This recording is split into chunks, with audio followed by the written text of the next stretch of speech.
नमस्कार दोस्तों, आज के क्लास में हम लोग देखेंगे कि कैसे पिछले वर्ष पीटी के सारे क्वेश्चन पेपर सेट किए गए थे उसको। ये बिल्कुल ओरिजिनल पेपर क्वेश्चन होगा जो ऑफिशियली आंसर की जारी किया गया था, ये वो है। तो इसमें किसी भी प्रकार का छेड़छाड़ नहीं किया गया है और ये बिल्कुल ऑफिशियली है। तो आपके इसे बहुत फ़ायदा होगा। वीडियो के बीच में हम आपको बताएंगे क्या फ़ायदा होगा, आप बने रहें हमारे साथ। तो हमारा पहला प्रश्न है, भारत में शासन करने वाले दिए गए शासकों का काल क्रमानुसार सही क्रम क्या है?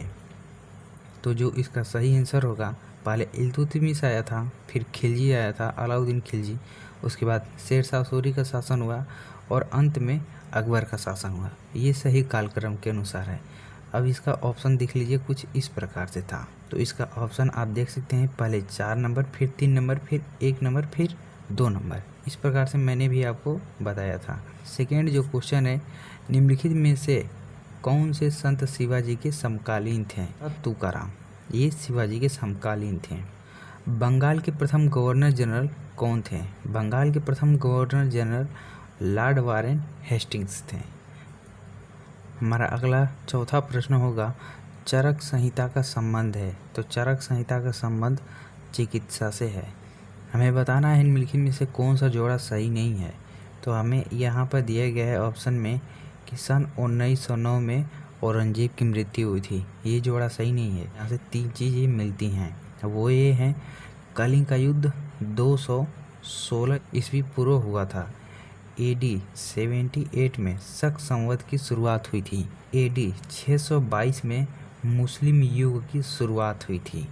तो आपको यहाँ से 3 चीज़ें सही सही याद हो गई। इसलिए प्रीवियस ईयर के क्वेश्चन पेपर को जरूर देखना चाहिए और उसका एनालिसिस करना चाहिए। इनमें से किसे भारत के ग्रैंड ओल्ड मैन के नाम से जाना जाता है? तो इसका सही आंसर होगा दादा भाई नौरोजी। दोस्तों, ये क्वेश्चन पूछा गया है भारत के जो 1857 की क्रांति था उसके बाद और आज़ादी से पहले, यानी 1857 और 1947 इनके बीच पूछा गया है। तो भारत के जो भी आंदोलन है वहाँ से आप बिल्कुल अच्छे से पढ़ के जाएगा। पिछले क्वेश्चन के पेपर लगाने से आपको एक फ़ायदा हुआ कि आपको डेंसिटी पता चल जाती है कि किस एरिया से क्वेश्चन ये रिपीट कर रहा है। 1915 और 16 में किसके नेतृत्व के बीच होम रूल लीग की शुरुआत हुई थी? इसका सही आंसर होगा एनी बेसेंट और लोकमान्य तिलक। मैंने आपको बताया था 1857 और 1947 इनके बीच का स्वतंत्रता आंदोलन के लिए जो भी लड़ाइयाँ लड़ी गई थी उससे संबंधित क्वेश्चन आ रहे हैं। इसमें हमें मिलान करना है। ए का जो निकल के आएगा उसका आंसर तीसरा होगा। ब्रह्म समाज की स्थापना राजा राममोहन राय ने की थी। रामकृष्ण मिशन की स्थापना स्वामी विवेकानंद के द्वारा की गई थी। स्वामी विवेकानंद के गुरु का नाम रामकृष्ण था, इसलिए उन्होंने रामकृष्ण मिशन की स्थापना की थी। आप यहाँ से 2 चीज़ और याद कर लीजिए। आर्य समाज के संस्थापक हैं स्वामी दयानंद सरस्वती। और इसके बाद जो डी वाला है, सत्य शोधक समाज की स्थापना ज्योतिबा राव फुले। तो यहाँ से आपको 5 चीज़ें याद हो गई, आपको याद रखना होगा। करो या मरो का नारा महात्मा गांधी के द्वारा दिया गया था। सुभाष चंद्र बोस ने भारतीय राष्ट्रीय कांग्रेस के अध्यक्ष पद से इस्तीफा देने दिया, तो इस पद का प्रस्ताव किसे दिया गया था? मतलब ये कहा गया है कि जब सुभाष चंद्र बोस ने राष्ट्रीय जो कांग्रेस के अध्यक्ष ने उसे इस्तीफा जब दिया था, उसके बाद किसे कहा गया कि आप राष्ट्रीय अध्यक्ष का पद लीजिए? तो यहाँ पर राजेंद्र प्रसाद को कहा गया था और उन्हें ये प्रस्ताव दिया गया था कि आप राष्ट्रीय अध्यक्ष बन जाइए। सलान पान बिजली परियोजना किस नदी पे है? तो है चेनाब नदी पर। बसंत विषुव होता है, तो यह होता है 31 मार्च को। राजस्थान में खेतड़ी परियोजना किसके उत्पादन के लिए प्रसिद्ध है? तो तांबा का जो उत्पादन है वो खेतड़ी परियोजना से संबंधित है। काजीरंगा राष्ट्रीय उद्यान कहाँ पर स्थित है? तो असम में। और काजीरंगा राष्ट्रीय उद्यान क्यों फेमस है? आप कमेंट में ज़रूर बताइएगा। निम्नलिखित में से कौन सी हिमालयी नदी तंत्र नदियाँ हैं? तो कौन सा नदी जो है वो हिमालय से निकलती है, हमें वो बताना है। तो ऑप्शन पे यहाँ पे दिए गए हैं 2 और 3, यानी गंगा और ब्रह्मपुत्र नदी हिमालय से निकलती है।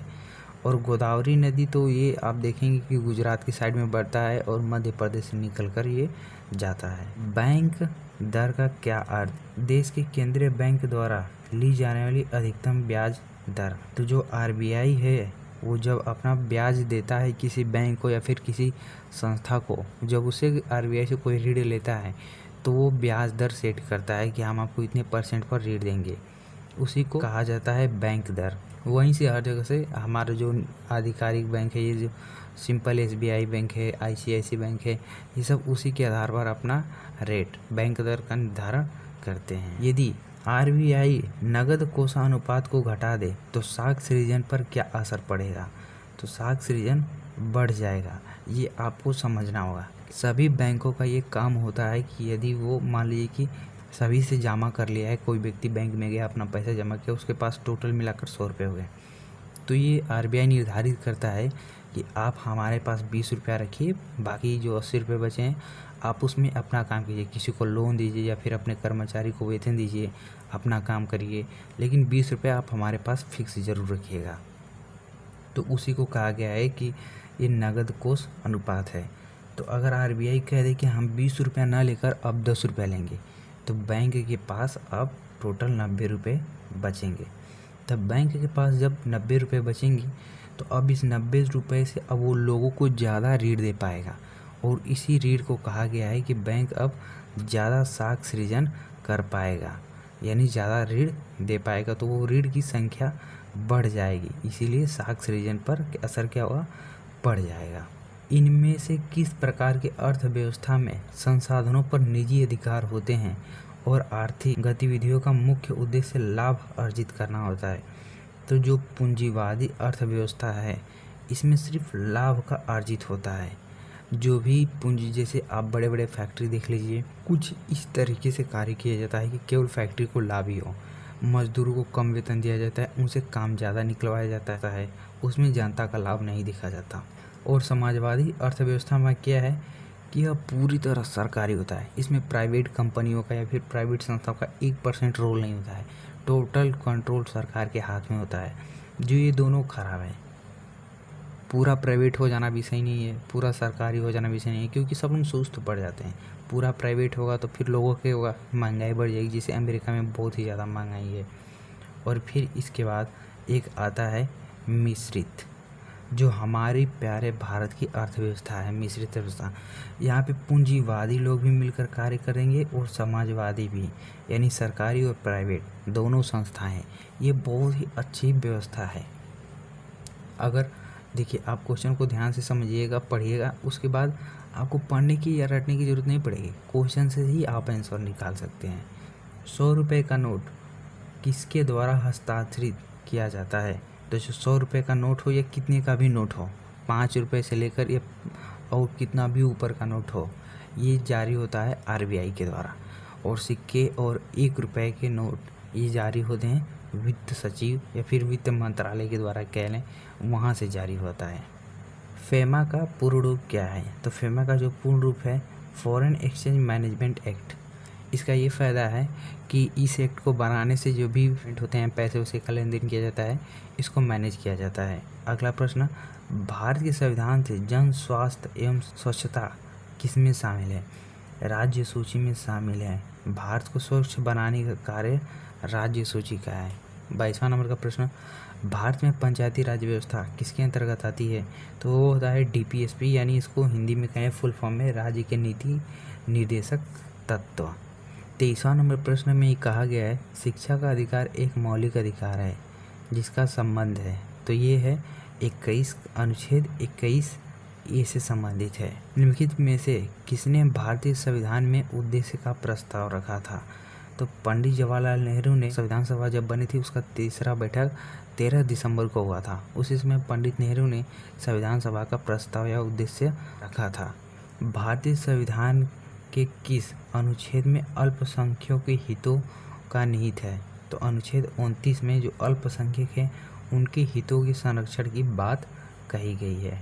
ठोस चालन में धारा प्रवाहक होते हैं, तो ठोस चालन में मुक्त इलेक्ट्रॉन को धारा प्रवाहित किया जाता है, तो धारा उसमें प्रवाहित होने लगती है। तो प्रश्न है प्रकाश वर्ष किसके मापन की इकाई है? तो प्रकाश वर्ष एक वर्ष में निर्वात में प्रकाश की चली गई दूरी को एक प्रकाश वर्ष कहा जाता है। ब्लीचिंग पाउडर का रासायनिक नाम क्या है? तो ब्लीचिंग पाउडर का रासायनिक नाम कैल्शियम ऑक्सलोराइड CaOCl2, ये इसका आंसर ये होगा। 28 कैरेट सोने में खरे सोने का कितना प्रतिशत होता है? तो इसका सही आंसर होगा 75% को खरा सोना माना जाता है। इसके बाद हमारा 30 नंबर का प्रश्न कह रहा है संतरे का बहुआयात होता है, तो विटामिन सी संतरे में बहुत ही ज़्यादा पाया जाता है। इसके बाद हमारा 31 नंबर का प्रश्न है, इसको आप यदि हल करेंगे तो इसका आंसर आएगा 324। इसको मैं बता रहा हूँ कि आपको कैसे लगेगा। इसको मानिएगा x और इसको ये रूट से बाहर निकलेगा तो हो जाएगा 14, यहाँ पे 72 हो जाएगा और ये हो जाएगा 56। ये 14 से 4 बार में कटेगा और ये 18 बार में कट जाएगा। 18 बार में कटने के बाद आप यहाँ पे दे पाएंगे कि x का मान आपको मिल गया है 18। x का मान आपको 18 मिल गया है, यानी यहाँ पर जो x आप माने हैं ये रूट x है, और जब 18 को आप रूट में डालेंगे तो इसका मान भी होना चाहिए 324, यानी इसका सही आंसर होगा 324, यानी इसका आंसर होगा सी वाला। हमारा जो 32वां प्रश्न है, लेकिन यह है कुछ नहीं, इसमें ज़्यादा दम नहीं है। आप इसको मान लीजिएगा 900, जो 885 इसे आप 900 मानिएगा, और जो ये 115 है आप इसे 100 मानिएगा। हमारा 33 का जो क्वेश्चन है वो कह रहा है यहाँ पे 5 है माइनस √3, और इसे हल करने के बाद आपको इतना प्राप्त हो ही जाएगा। इसके बाद हमारा 34 का जो प्रश्न है वो इसमें दिया है, तो इसका आंसर आ रहा है ये 16% घटी है। अब हमारा 35 नंबर का जो प्रश्न है उसमें कहा गया है 4 खिलाड़ियों की औसत उम्र 18.5 वर्ष है। अगर कोच की उम्र भी इसमें शामिल कर दिया जाए तो औसत उम्र बढ़कर 20% हो जाती है। तो कोच की उम्र हमें बतानी है। 37 वर्ष। 36। एकल का विलोम शब्द बताइए। बहुल होगा। दर्प का पर्यायवाची कौन होगा? हमें अहंकार। सही आंसर होगा बी।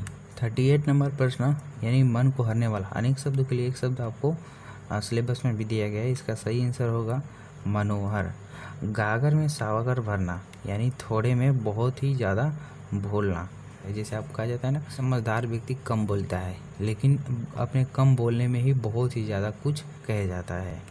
इसके बाद हमारा जो अगला प्रश्न है वो है शुद्ध वर्तनी का हमें चयन करना है।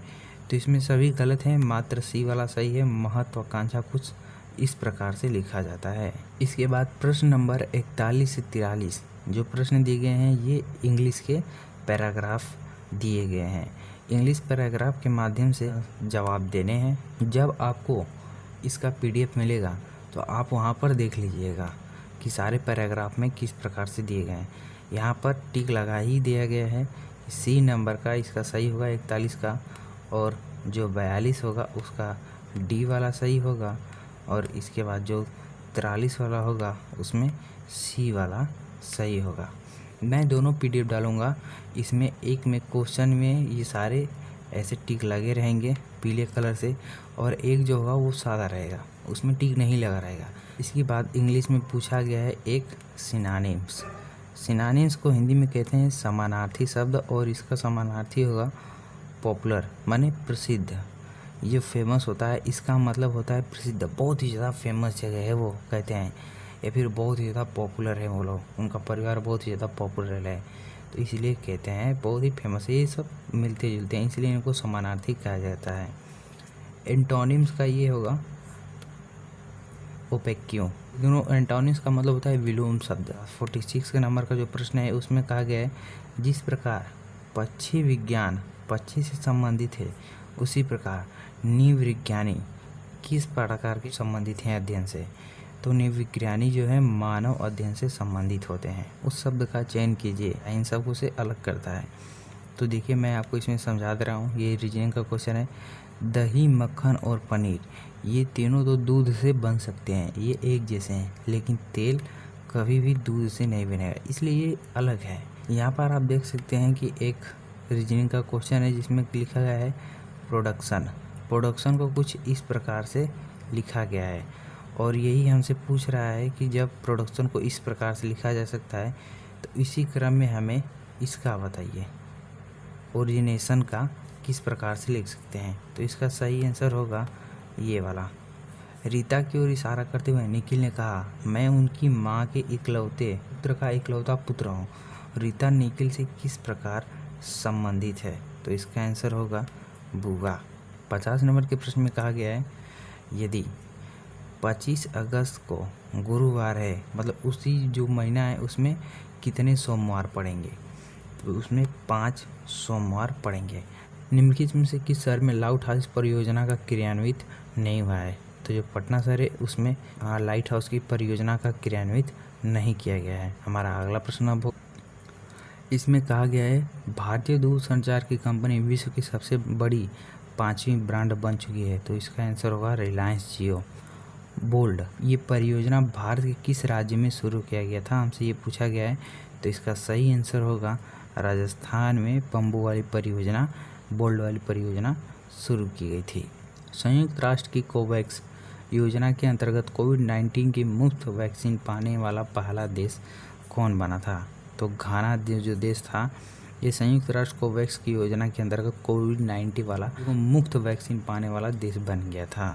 हमारा 55वां प्रश्न कहा गया है, अंतरिक्ष में जाने वाली भारतीय मूल की दूसरी अमेरिकी महिला अंतरिक्ष यात्री कौन थी? मतलब ये बताया गया है कि सबसे पहले तो कल्पना चावला गई थी, वो भी अमेरिका से गई थी, और भारत की भी जो दूसरी महिला गए हैं वो भी अमेरिका यानी नासा से गए हैं। उनका नाम है शिरीषा बांदला, ये भी अमेरिका के नासा से ही गई हैं। और इसके बाद जो हमारा अगला प्रश्न होगा वह उस भारतीय पहलवान का क्या नाम है जिस पर डोपिंग के लिए 2 साल का प्रतिबंध लगा दिया गया है? तो सुमित मलिक को डोपिंग के लिए 2 साल का प्रतिबंध लगा दिया गया है। भारत का वह कौन सा राज्य है जहां end to end e cabinet प्रणाली शुरू की गई? तो हिमाचल प्रदेश। भारतीय मंत्रालय द्वारा हाल ही में 2019-20 के लिए UDIS शुरू किया गया था।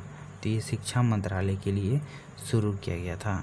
वीवो के ब्रांड एम्बेसडर कौन है? वीवो के ब्रांड एम्बेसडर हैं विराट कोहली। आर्टिफिशियल इंटेलिजेंस यानी AI आधारित पोर्टल सुपेक्स भारत की किस न्यायालय के लिए शुरू किया गया था? सर्वोच्च न्यायालय के लिए सुपेक्स शुरू किया गया था। कितने भारतीय राज्य नेपाल की सीमा से साझा करते हैं? तो 5 भारतीय ऐसे राज्य हैं जो नेपाल की सीमा से साझा करते हैं। आपको उसका नाम बता दे रहे हैं, उत्तर प्रदेश, उत्तराखंड, बिहार, पश्चिम बंगाल और सिक्किम। निम्न में से कोस्टा रिका की राजधानी कौन सी है? साना जोस कोस्टा रिका की राजधानी है। लक्षद्वीप की आधिकारिक भाषा क्या है? लक्षद्वीप की आधिकारिक भाषा मलयालम है। भारत के संविधान के अनुसार लोकसभा के सदस्यों की अधिकतम संख्या हो सकती है तो है 552। हिंदी दिवस कब मनाया जाता है? 14 सितंबर को हिंदी दिवस मनाया जाता है। पूछा इनमें से कौन सा देश सार्क का सदस्य नहीं है? तो सार्क का जो सदस्य नहीं है वो है म्यांमार। ये सार्क का सदस्य नहीं है। अक्सर म्यांमार अलग ही रहना पसंद करता है। आपने इसको बहुत ही कम पढ़ा होगा। भारत का पड़ोसी देश है लेकिन बहुत ही कम चर्चा में रहता है। आगे है, निम्न में से किस स्थान पर अजंता एलोरा की गुफाएं हैं? तो ये औरंगाबाद महाराष्ट्र में अजंता और एलोरा की गुफाएं हैं। ओणम किस राज्य की केंद्र शासित प्रदेश की सांस्कृतिक उत्सव है? तो ये केरल राज्य की। कौन सा ग्रह सूर्य की सबसे नज़दीकी है? तो बुध ग्रह सूर्य की सबसे नज़दीक है। कहा गया है नोबेल पुरस्कार पाने वाले प्रथम एशियाई व्यक्ति कौन थे? तो रविन्द्रनाथ टैगोर नोबेल पुरस्कार पाने वाले प्रथम भारतीय और प्रथम एशियाई पुरुष थे। इसके बाद हमारा 71 से 75 के बीच हिंदी के पैराग्राफ दिए गए हैं और इन हिंदी पैराग्राफों की मदद से प्रश्न पूछे गए हैं जिसे हमें बताने हैं। 71वें नंबर प्रश्न का जो आंसर होगा वो होगा ए, मानव जाति के विकास के लिए विश्व शांति की स्थापना सबसे अधिक क्यों आवश्यक है? तो इसमें से विश्व शांति की स्थापना के लिए जो आवश्यक है वो है अहिंसा और प्रेम। ये बातें उस पैराग्राफ में हैं जो आपको PDF में मिलने वाले हैं मेरे टेलीग्राम की मदद से। वीडियो के लास्ट में मैं आपको बताऊंगा कि मेरे टेलीग्राम पर आप कैसे ये PDF पा सकते हैं। कठोर से कठोर हृदय को भी कोमल बनाया जा सकता है, वो है अहिंसा द्वारा। ये भी पैराग्राफ में लिखा गया है और उसमें आप खोज सकते हैं। इसके बाद किसी राष्ट्र के स्वर्णिम युग के मुख्य तत्व हैं, वो हैं शांति, सुख और रचनात्मक कार्य। नितांत शब्द का उपयुक्त पर्याय बिल्कुल। ये जो नितांत शब्द आपसे पूछा है ये कहीं बाहर से खोजने की ज़रूरत नहीं है। जो इसमें एक पैराग्राफ दिया गया है उसको पढ़ते जाएंगे ना, वहाँ पर एक नितांत शब्द मिलेगा। तो यहाँ से यहाँ तक जो लिखा रहेगा बीच में एक नितांत शब्द आएगा। यहाँ से यहाँ तक पढ़ेंगे ना तो आपको पता चल जाएगा कि नितांत मतलब वो कहना क्या चाहता है। इसके बाद फिर से एक पैराग्राफ दिया गया है और इसमें फिर से क्वेश्चन पूछा जाएगा। यानी पैराग्राफ का महत्व आप समझ रहे हैं कितना है। आपको पैराग्राफ पढ़कर ही जाना चाहिए। यदि आपका पैराग्राफ वाला पोर्शन तैयार है तो ये आपको अकेले 20 नंबर तक दिलवा सकता है। और इसमें 76 का जो प्रश्न पूछा गया है उसका आंसर होगा प्राकृतिक और प्राणिज्य का सिरमौर। और इसके बाद हमारा जो अगला प्रश्न होगा वो है वैज्ञानिक चिंतन पद्धति से मनुष्य का सबसे बड़ा उपकार यह किया जा सकता है कि उसे मुक्ति मिलती है। ये भ्रमपूर्ण रूढ़िवादी विचार त्याग दे तो मनुष्य को मुक्ति मिल सकती है। इस पर विश्व की परिवारवत करने का मुख्य कारण क्या है? यातायात और संचार संसाधनों का विकास। और हस्तकलात्मक शब्द का अभिप्रेत है स्पष्ट और अनायास बोधगम्य। ये है इन शब्द का मतलब। वैज्ञानिक चिंतन पदबंध से आशय है, यानी ये शब्द है इसका अर्थ पूछा है तो इसका अर्थ होगा स्वास्थ्य एवं संतुलित चिंतन। 81 से लेकर 85 के बीच प्रश्न का सीरीज है जो जिसे ग्राफ कहते हैं। तो इसमें ग्राफ से संबंधित प्रश्न है। तो 81 का जो इसमें पूछा गया है इसका सही आंसर होगा 3। हमारा 82 नंबर का जो प्रश्न है उसका आंसर होगा बी वाला 1 2 3 6। इसके बाद हमारा जो ग्राफ से संबंधित अगला प्रश्न होगा 83। आप जब इसको हल करने जाएंगे तो उसमें आंकड़े ही नहीं आपको मिल पाएंगे कि मैं कैसे हल कर पाऊँ इसमें। इसीलिए इसका सही आंसर होगा आंकड़े अपर्याप्त हैं क्योंकि वो हल नहीं हो पाएगा। और इसके बाद इतिहास भूगोल के अधिकतम अनुपात और न्यूनतम अनुपात का अंतर बताइए। तो इसका सही आंसर होगा डी। 85 का जो आंसर होगा 75। कितना संयोग है ये। छात्र 4 को भूगोल में 60 अंक मिले, उसके इतिहास में कितने अंक थे? तो 75 अंक थे। और उसके बाद हमारा फिर से एक ग्राफ आ चुका है और ग्राफ को अध्ययन करके हमें उत्तर देना है। ग्राफ में जो क्वेश्चन पूछा है उसके हिसाब से आंसर देना है। जो 86 का आंसर होगा ये आप देख सकते हैं इसको। पहले 4 वर्षों के उत्पादन की तुलना में अंतिम 4 वर्षों में कच्चे उत्पादन में प्रतिशत बढ़ जाता है। कितने प्रतिशत बढ़ जाता है? तो इसका आंसर सही होगा 22% का उत्पादन बढ़ जाता है। तो 8 वर्ष के दौरान उत्पादन जो औसत था ये था 82.5 MT। उसके बाद जो 89 है उत्पादन में पिछले वर्षों की तुलना में अधिकतम प्रतिशत घटत वर्ष हो रही है। इसका सही आंसर होगा 18 से 19। और इसके बाद 90 नंबर का जो प्रश्न होगा उसका सही आंसर होगा डी। 91 से 95 सब ग्राफ ही है। और ग्राफ में जब आपको PDF में दूंगा वहाँ पर आप प्रैक्टिस करिएगा अच्छे से। 91 का 2016 होगा और 92 का 19.5। 93 का इसका सही आंसर होगा। ये क्या हो गया इसमें? डी वाला ऑप्शन सही है। आप ध्यान देखिएगा डी वाला ऑप्शन सही है, लेकिन इसका सही आंसर जो ग्राफ से आप देख पाएंगे सही होगा सी वाला। और उसके बाद 94 नंबर में 2019 का ये सही होगा। और 95 में से इनमें से कोई नहीं। आपको मैं बार बार कह रहा हूँ इसको रिवीजन अच्छे से करिएगा, आपके लिए बहुत ही ज़्यादा इम्पोर्टेंट है। और इसके बाद हमारा जो 90 से 96 तक है फिर से एक सारणी बनाया गया है और हमें इसको देखना है। यहाँ पर सारणी बनाकर हमें दे दिया गया है, मैं भी आपको PDF में दे दूँगा। 96 में भी इसका आंसर दिया गया है बी वाला।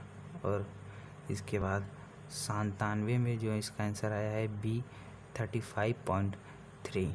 और इसके बाद 98 में आप देख पाएंगे कि 1.14 इसका सही आंसर होगा। 99 में आप देख पाएंगे ट्रेबल।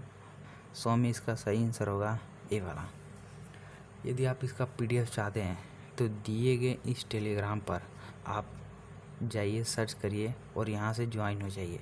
आपको दोनों PDF मिल जाएंगे। एक में ऐसे टिक लगा रहेगा ऐसे पीला वाला, और एक में टिक नहीं लगा रहेगा, सादा खाली रहेगा। तो आपको वहाँ पर भी वो भी मिल जाएंगे। एक आप प्रैक्टिस करेंगे, दूसरे में आंसर देखेंगे कितना पढ़ा। आपको याद होगा कि 2 शिफ्ट में पेपर हुआ था। ये फर्स्ट शिफ्ट का था और इसके बाद जो अगला पेपर होगा वो सेकेंड शिफ्ट का मैं कराऊँगा। तो सेकंड शिफ्ट का जो वीडियो आपको प्राप्त करना है तो आप सबसे पहले चैनल को सब्सक्राइब कर लीजिए, ताकि जब भी मैं उस वीडियो को अपलोड करूं आपके पास नोटिफिकेशन जाए और आप देख पाएँ होगा। यदि वीडियो आपको पसंद आए तो वीडियो को लाइक करिए और जितना हो सके अपने दोस्तों के पास ज़रूर शेयर करें। मिलते हैं अगले वीडियो में, तब तक के लिए नमस्कार।